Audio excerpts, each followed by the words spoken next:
5 4 3 2 1 0.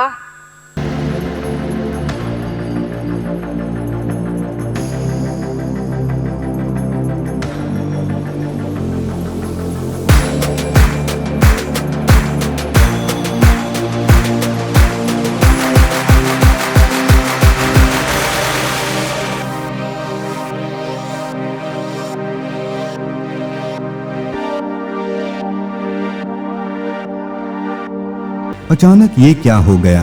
कहां से आ रहे ये सिग्नल? 5 किलोमीटर दूर से ही आने लगे एलियन के सिग्नल। चांद से बस 25 किलोमीटर दूर है चंद्रयान 3। अब 23 अगस्त को सफल लैंडिंग का इंतजार। दोस्तों, चंद्रयान 3 भारत का तीसरा मून मिशन है जो भारत की अंतरिक्ष यात्रा के अगले अध्याय को शुरू करने जा रहा है। इस मिशन की सफलता हमें चांद के बारे में और जानकारी देगी, दुनिया में भारत और भारतीय अंतरिक्ष अनुसंधान संगठन इसरो का नाम ऊंचा करेगा। इसरो ने एक बार फिर अपनी क्षमता और समर्थन का परिचय दिया है। चांद की सतह पर उतरने की तैयारी कर रहे चंद्रयान 3 के लिए शुक्रवार का दिन भी काफी अहम होने वाला है। इंडियन स्पेस रिसर्च ऑर्गेनाइजेशन यानी इसरो का कहना है कि अलग होने की प्रक्रिया के बाद लैंडर अब डिबूस्ट की प्रक्रिया करेगा। इसके जरिए वह खुद को ऑर्बिट में स्थापित करने की कोशिश करेगा। खास बात है कि चांद के दक्षिणी ध्रुव क्षेत्र में लैंडिंग की कोशिश यहीं से की जाएगी। 2023 में चंद्रयान 3 को चांद पर भेजने से पहले भारत ने 2019 में चंद्रयान 2 रवाना किया था। हालांकि उस दौरान चंद्रयान 2 को लैंडिंग और रोविंग में सफलता नहीं मिल सकी थी। इनके अलावा चंद्रयान 2 ऑर्बिटर भी चांद के आसपास मौजूद है। अब इन 3 यानों की मदद से भारत लगातार अंतरिक्ष की ओर मजबूती के साथ अपने कदम बढ़ा रहा है। चंद्रयान 3 तेज रफ्तार से आगे बढ़ रहा है। भारतीय अंतरिक्ष अनुसंधान संगठन इसरो ने नया अपडेट दिया है। चंद्रयान 3 का लैंडर मॉड्यूल डीबूस्टिंग के बाद अपनी कक्षा कम करते हुए 113 बाय 157 किलोमीटर के ऑर्बिट में आ गया। दोस्तों, लैंडिंग मॉड्यूल में विक्रम लैंडर और प्रज्ञान रोवर शामिल हैं। दूसरा डीबूस्टिंग ऑपरेशन 20 अगस्त को प्लान किया गया है। जब भारत नींद के आगोश में जा चुका होगा, तब चंद्रयान 3 इस ऑपरेशन को अंजाम देगा। वह अपनी रफ्तार और धीमी करते हुए चांद के सबसे करीबी ऑर्बिट में दाखिल होगा। इस साल 14 जुलाई को लॉन्च किया चंद्रयान 3 मिशन भारत के मून मिशन का फॉलोअप है। 23 अगस्त को चंद्रमा की सतह पर सॉफ्ट लैंडिंग के बाद चंद्रयान 3 वहां के बारे में ज्यादा से ज्यादा जानकारी जुटाएगा। चंद्रयान 3 के विक्रम लैंडर आज यानी 20 अगस्त की सुबह 2 से 3 बजे के बीच चांद के और करीब पहुंच गया। अब वह 25 बाय 135 किलोमीटर की ऑर्बिट में है। पहले वह 113 बाय 157 किलोमीटर की ऑर्बिट में था, यानी अब चांद की सतह से विक्रम लैंडर की दूरी 25 किलोमीटर ही बची है। अब बस 23 को सफल लैंडिंग का इंतजार है। विक्रम लैंडर अब चांद से सिर्फ 25 किलोमीटर दूर है। उधर रूस का लूना 25 मून मिशन तकनीकी गड़बड़ी की वजह से रास्ते से भटक गया है। रूसी स्पेस एजेंसी उससे संपर्क स्थापित करने का प्रयास कर रही है। दोस्तों, खैर, अगर रूस के मिशन में गड़बड़ी होती है तो वह चंद्रयान 3 से पहले चांद की सतह पर लैंडिंग नहीं कर पाएगा और यह भारत के लिए गौरव का विषय होगा। भारत ही नहीं, पूरी दुनिया को 23 अगस्त 2023 का बेसब्री से इंतजार है। यदि आप लोगों को भी 23 अगस्त का इंतजार है तो कमेंट बॉक्स में लिखकर जरूर बताएं। इसरो वैज्ञानिकों के अनुसार यही वह दिन है जब चंद्रयान 3 को चंद्रमा के साउथ पोल पर सॉफ्ट लैंडिंग करनी है। लैंडर विक्रम अब अपने दिमाग का इस्तेमाल कर रहा है। अपने सेंसर्स की मदद से वह लैंडिंग की मुफीद जगह तलाशेगा, फिर अपनी स्पीड को लगभग 0 कर लेगा। फिर हौले हौले चांद की सतह पर कदम टिकाएगा। चंद्रयान 3 के विक्रम लैंडर ने 17 अगस्त 2023 को प्रोपल्शन मॉड्यूल को छोड़ दिया था, खुद आगे चल रहा था और उसने दूसरा रास्ता पकड़ लिया था। इसी रास्ते से वह चांद के और नजदीक पहुंच गया है। 18 अगस्त की दोपहर से पहले विक्रम लैंडर और प्रोपल्शन मॉड्यूल 153 बाय 163 किलोमीटर की ऑर्बिट थे, लेकिन करीब 4 बजे दोनों के रास्ते बदल गए। इसके बाद विक्रम लैंडर 113 बाय 157 किलोमीटर की ऑर्बिट में आ गया।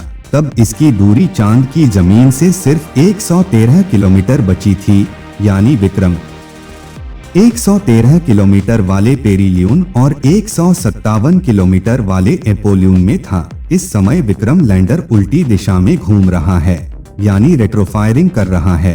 विक्रम लैंडर अब अपनी ऊंचाई कम करने के साथ साथ गति भी धीमी कर रहा है। दोस्तों, इसरो की पहले से ही तैयारी ये है कि 20 अगस्त की रात होने वाली डीबूस्टिंग के बाद विक्रम लैंडर चंद्रमा से सिर्फ 24 से 30 किलोमीटर की दूरी तक पहुंच जाए। एक बार जब विक्रम लैंडर को 24 या 30 किलोमीटर की ऑर्बिट मिल जाएगी, तब शुरू होगा इसरो के लिए सबसे कठिन चरण, यानी कि सॉफ्ट लैंडिंग। चांद के एकदम नजदीक 30 किलोमीटर की दूरी पर आने के बाद विक्रम की गति को कम करना, उसके लिए सही जगह खोजना, सही गति में लैंडिंग कराना, वह भी 4.25 लाख किलोमीटर दूर से। यह सारा काम बेहद जटिल और कठिन होने वाला है। दोस्तों, चंद्रयान 2 भी सॉफ्ट लैंडिंग के समय ही क्रैश हुआ था, लेकिन इस बार ऐसा नहीं होगा। लैंडिंग मॉड्यूल के सफलतापूर्वक चांद पर उतरने के बाद उसमें से रोवर प्रज्ञान बाहर निकलेगा। लैंडर मॉड्यूल में 3 पेलोड हैं जो चांद की सतह की स्टडी करेंगे। रोवर के जिम्मे चांद का केमिकल लोचा होगा। वहां की मिट्टी और पहाड़ों का एनालिसिस भी रोवर प्रज्ञान करेगा। भारत ही नहीं, पूरी दुनिया को 23 अगस्त 2023 का बेसब्री से इंतजार है। इसरो वैज्ञानिकों के अनुसार यही वह दिन है जब चंद्रयान 3 को चंद्रमा के साउथ पोल पर सॉफ्ट लैंडिंग करनी है। लैंडर विक्रम अब अपने दिमाग का इस्तेमाल कर रहा है। अपने सेंसर्स की मदद से वह लैंडिंग की मुफीद जगह तलाशेगा, फिर अपनी स्पीड को लगभग 0 कर लेगा। फिर हौले हौले चांद की सतह पर कदम टिकाएगा।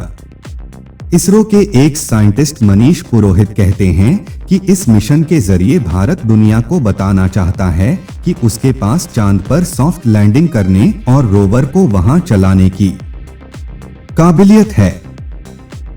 इससे दुनिया का भारत पर भरोसा बढ़ेगा, जो कॉमर्शियल बिजनेस बढ़ाने में मदद करेगा। भारत ने अपने heavy lift launch vehicle LVM 3-4 से चंद्रयान को लॉन्च किया है। इस व्हीकल की काबिलियत भारत पहले की दुनिया को दिखा चुका है।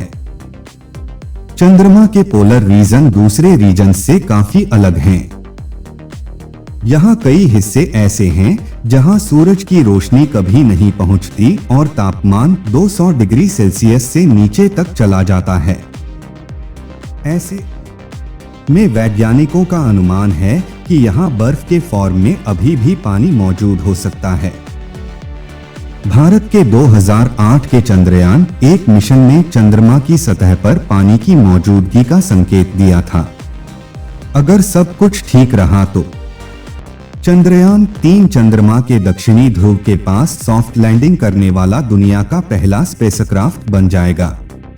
चंद्रमा पर उतरने वाले पिछले सभी स्पेसक्राफ्ट भूमध्य रेखीय क्षेत्र में चंद्र भूमध्य रेखा के उत्तर या दक्षिण में कुछ डिग्री अक्षांश पर उतरे हैं। मनीष पुरोहित ने बताया कि चंद्रमा पर 14 दिन तक रात और 14 दिन तक उजाला रहता है। जब यहाँ रात होती है तो तापमान 100 डिग्री सेल्सियस से भी कम हो जाता है। चंद्रयान के लैंडर और रोवर अपने सोलर पैनल से पावर जनरेशन करेंगे, इसलिए वो 14 दिन तो पावर जनरेट कर लेंगे, लेकिन रात होने पर पावर जनरेशन प्रोसेस रुक जाएगी। पावर जनरेशन नहीं होगा तो इलेक्ट्रॉनिक्स भयंकर ठंड को झेल नहीं पाएंगे और खराब हो जाएंगे। अगर सॉफ्ट लैंडिंग में सफलता मिली यानी मिशन सक्सेसफुल रहा तो अमेरिका, रूस और चीन के बाद भारत ऐसा करने वाला चौथा देश बन जाएगा। अमेरिका और रूस दोनों के चंद्रमा पर सफलतापूर्वक उतरने से पहले कई स्पेसक्राफ्ट क्रैश हुए थे। चीन 2013 में चांद-3 मिशन के साथ अपने पहले प्रयास में सफल होने वाला एकमात्र देश है। दोस्तों, आपको ये जानकारी पसंद आई हो तो वीडियो को लाइक, शेयर और आपके मन में कोई भी सवाल हो तो आप हमें कमेंट बॉक्स में लिखकर जरूर बताएं और अपने चंद्रयान के लिए एक बार जय हिंद जय इसरो जरूर लिखें।